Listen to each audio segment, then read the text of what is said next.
Yeay, selamat berjumpa lagi sahabat teduh dimanapun Anda berada. Sekarang saya ditemani oleh sahabat saya, foto model yang paling tampan di tempat ini. Di tangga.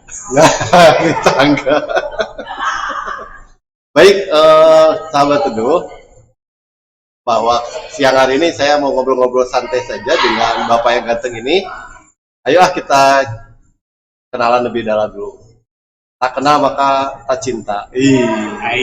Bapak ini jago main cinta loh. Ayo Pak, silakan mungkin boleh diperkenalkan terlebih dahulu namanya gitu. Kenalan adalah Ardi. Ya, pakai bahasa Sunda, bahasa Bebas. Campur. Bahasa Rusia. Boleh. Iya. Sahabat-sahabat teduh, perkenalkan nama saya Latif. Latif saja mungkin ya. Panjangnya Nur Latif Muhyiddin. Namanya bagus sekali ya, Nur Latif Muhyiddin. Iya. Sebagai cahaya. Sebagai lembut. cahaya. Saya memang orangnya lemah lembut. Lemah lembut. Iya, lemah lembut. Siap menerangi siapapun yang tersesat. Waduh, luar biasa. Berat benaran itu. Oh, gitu. Aduh. Sahabat teduh, sengaja pada kesempatan hari ini Bincang Teduh tidak menampilkan hostnya karena host yang aslinya sedang melakukan aktivitas lain terlebih dahulu. Jadi sama saya Mr. X, sebut saja Mr. X ya. Oh iya, Mr. X. X Hardy. Sigap main sama Ekjon.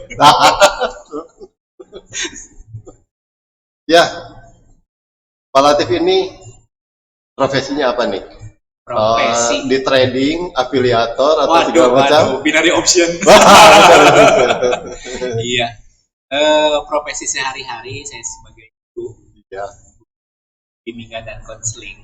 Betul. Jadi ya begitulah Fadil. Jadi sebagai guru bimbingan dan konseling di salah satu sekolah. Disebutkan mungkin boleh, nggak usah. Nggak usah juga nggak apa-apa, boleh juga nggak apa-apa, bebas. Ya tempatnya mungkin di sini, yang pasti di SMK 1 Cimahi. Gitu. Nggak disebutkan juga, udah Tidak terkenal ya. disebutkan. Udah terkenal, udah pada tahu ya. Ya mungkin. Pak Latif ini sebagai guru BK. Nah, izin bertanya nih Pak. Jadi sudah berapa tahun menerjuni dunia BK, khususnya di SMK Negeri 1? Saya mengajar di sini sudah hampir mungkin 11, 18, 19, 20, 21, hampir 5 tahun. Oh. Hampir 5 tahun sih. Udah lama juga ya. Betul sekali Pak. Nah, kenapa menggeluti apa ya? BK ya? Iya, betul sekali. Nah, kenapa? Senang gimana gitu yang membuat Pak Latif jadi jatuh cinta dengan profesi sebagai guru BK khususnya? Jadi sebetulnya menjadi guru BK itu menjadi diri saya sendiri Pak. Oh. Jadi saya itu senang mendengarkan. Mr. X. Oh iya, Mr. X. Saya tuh senang sekali mendengarkan curhatan orang. Oh siap. Dan bukan memberikan solusi, tapi minimal mendengarkan saja. Itu Pak X. Pak X. Kagok ya. Didenda ya. Oh didenda. Waduh. Pertama 5.000. Oh 5.000. Kedua 7.500. Binary option sekali. Naik atau turun ya? Oh iya. Ya, jadi Pak Latif sudah 5 tahun bergelut di BK khususnya di tempat ini. Ya, suka dukanya banyak dukanya Pak Latif. Ya, harus banyak sukanya Pak. Biarlah dukanya menjadi para saja. Disimpan dalam hati. Ya, disimpan dan dipupuk dengan hal positif. Waduh, luar biasa sekali. Di depan kamera sih saya. Luar biasa. Ya tadi pada dasarnya kan untuk jadi guru BK itu salah satu potensi dan atau apa ya sesuatu yang harus dimiliki guru BK itu diantaranya senang mendengar curhatan orang, kalau boleh saya menyimpulkan itu.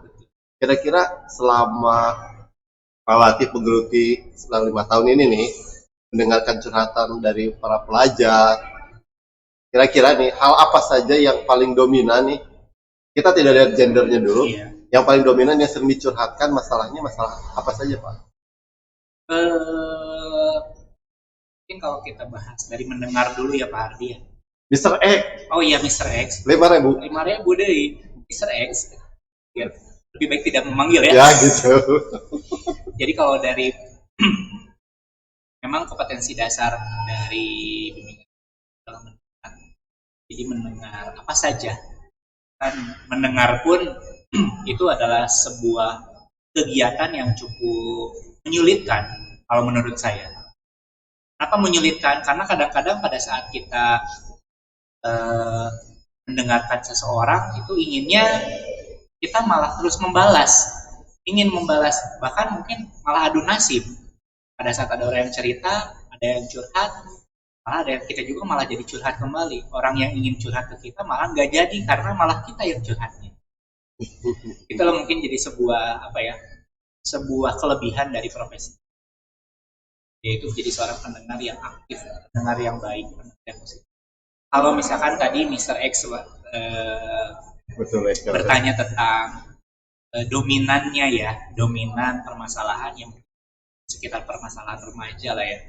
Kalau misalkan ini masalah pribadi, masalah sosial, masalah belajar, masalah karir, masalah pribadi, entah itu asmara lah kalau yang perempuan. Kadang kalau laki-laki sih jarang ya. Oh, jadi banyak yang curhat justru yang pelajar putri ya.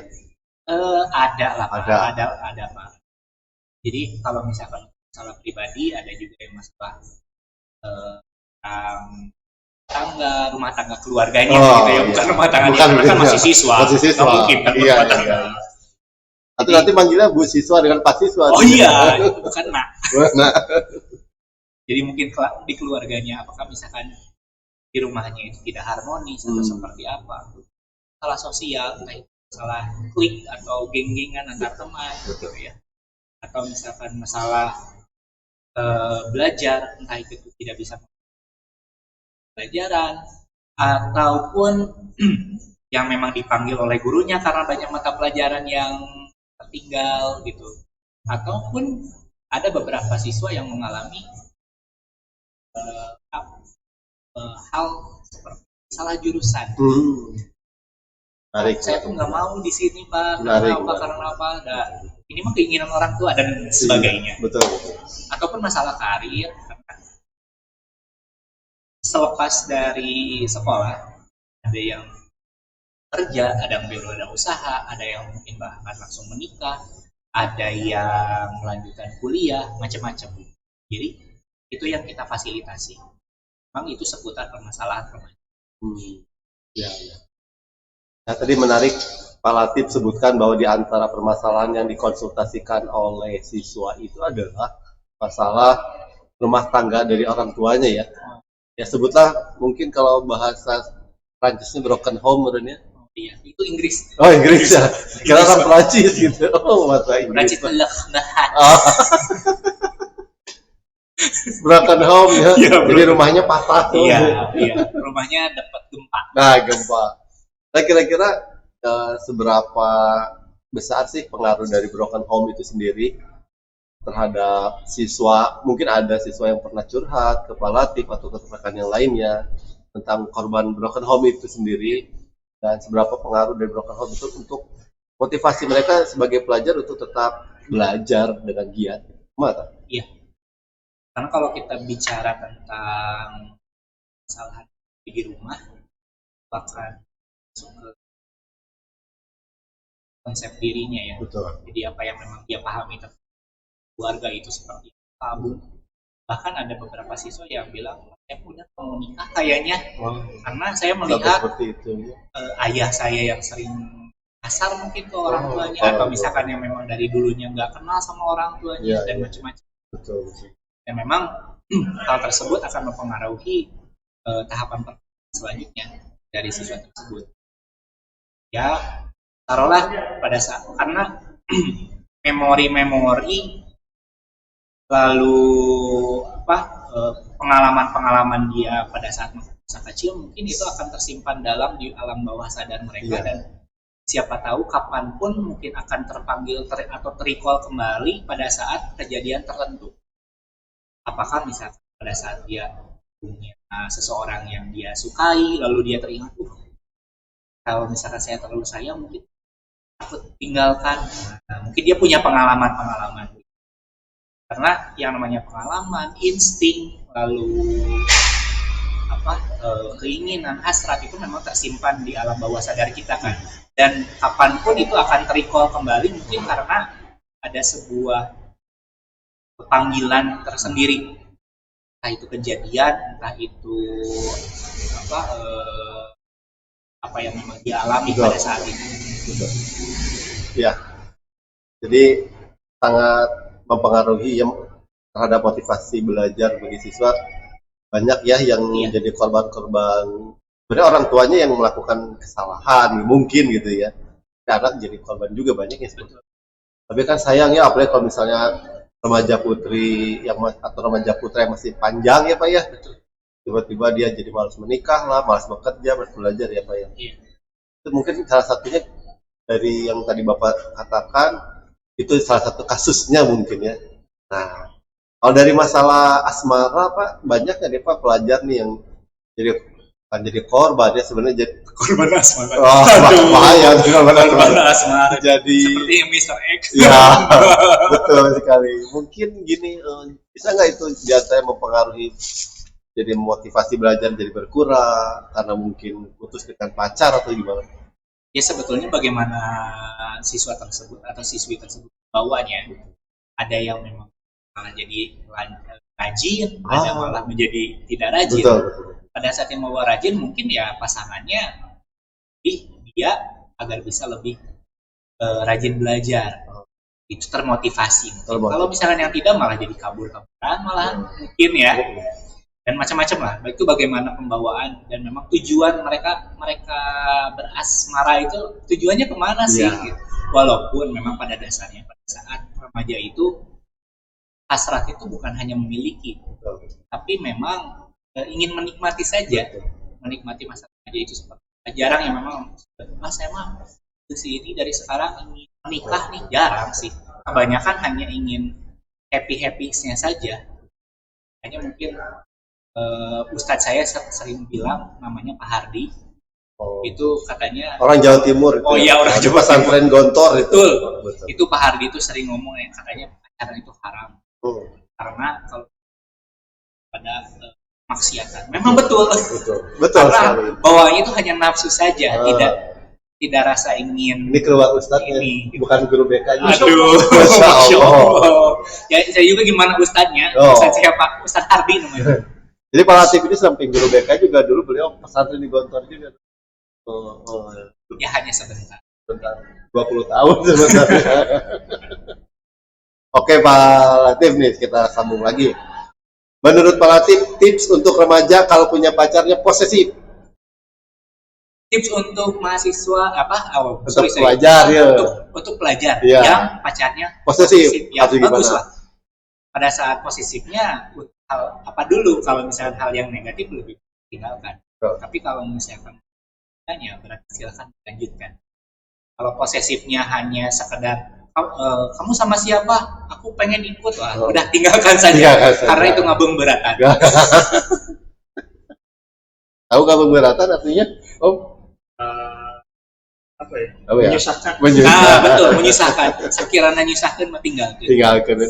Masih lo pakein lainnya. Betul. Perjalanan masih panjang. Betul. Kan terkadang suka ada laki-laki juga atau mau perempuan mau laki yang suka lebay. Udah makan belum? Hati-hati, jangan lupa minum obat, kan gitu ya. Kamu kok alarm gitu ya? Gitu waktunya. Padahal belum tentu kita dikasih makan ya. Betul. Lagi di rumah ya makan di rumah dari orang tua ya. Ya kan namanya juga gimmick pacaran. Betul. Jadi pada hakikatnya pacaran itu adalah untuk putus ya Pak ya? Sebetulnya iya. Putus karena menikah atau putus tidak cocok ya? Itu bisa jadi. Itu kata Pidi Baik begitu katanya Pak. Iya. Pak Latif nih saya mau nanya lagi nih. Misalnya seperti ini. Menurut Pak Latif, mungkin pernah menemukan kasus yang terparah mungkin, bukan hanya di sini ya, bisa di mana gitu. Nah pelajar yang putus asa jadi ingin punya niat menghabiskan dirinya sendiri atau bunuh diri. Kan banyak orang Korea, orang Jepang ketika udah putus asa jalan singkatnya bunuh diri. Sementara remaja kita banyak kiblat ke Korea atau ke Jepang kayak gitu. Gimana kira-kira? Jadi sekarang tuh lagi marak self love ya. Ya betul sekali. BTS. Betul. Self love ya. Ya betul. Healing. Healing. Betul. Jadi Healing bahasa Sunda apa? healing itu awas. Padahal ya, sebetulnya kalau misalkan kita berbicara untuk cinta terhadap diri sendiri, itu bisa muncul pada saat kita sudah mengetahui, pada saat kita sudah menerima kelebihan dan kekurangan yang ada pada diri kita, pasti kita juga mencintai diri kita dan kita juga bisa menjaga diri kita. Jadi pada saat seseorang sudah mengetahui bahwa apa sih yang memang menjadi kelebihan pada dirinya dan apa sih yang menjadi kekurangan pada dirinya, dia bisa lebih mencintai dan menghargai. Karena biasanya menghargai itu kan ke orang lain. Nah, sekarang coba menghargai kepada diri kita juga. Apa yang saya rasa, apa yang kita rasakan, apa yang kita pelajari, apa yang kita alami, bagaimana kita bisa tumbuh seperti sekarang, tidak mudah, tidak seperti abrakadabra langsung jadi, tidak seperti membalikan telapak tangan, butuh proses. Nah, proses itu yang memang harus kita hargai. Jadi pada saat ada seseorang yang memutuskan untuk mengakhiri hidupnya, secara tidak langsung dia tidak mencintai dirinya dan dia tidak tahu dan dia tidak memahami tentang konsep dirinya itu dia tidak kuat. Kalau misalnya dilihat dari situnya. Ya, wah ini kalau ngobrolnya panjang ini karena kita ngobrol nggak capruk ya, dan mungkin ini obrolan yang nggak bermakna kayaknya ya Pak ya. Iya, nggak apa-apa Ya, tapi benar-benar ada manfaat ya. Amin. Nah, sekarang di pertanyaan terakhir nih Pak Lati. Luar biasa. Kira-kira nih tips untuk remaja biar bisa hidup sukses, bahagia. Cintai ususmu, cintai dirimu. Kurang keras. Oh, kurang keras. Cintai ususmu, cintai dirimu. Wais, mantap. Oke, terima kasih sahabat Teduh, pada kesempatan siang hari ini kita cukupkan sekian obrolan dengan Pak Latif, sangat luar biasa. Terima kasih Pak Latif. Iya, terima kasih. Jadi, ya terkesan cintai ususmu, cintai dirimu. Gitu, terima kasih. Ya, assalamualaikum. Jadi boleh tinggal, Pak.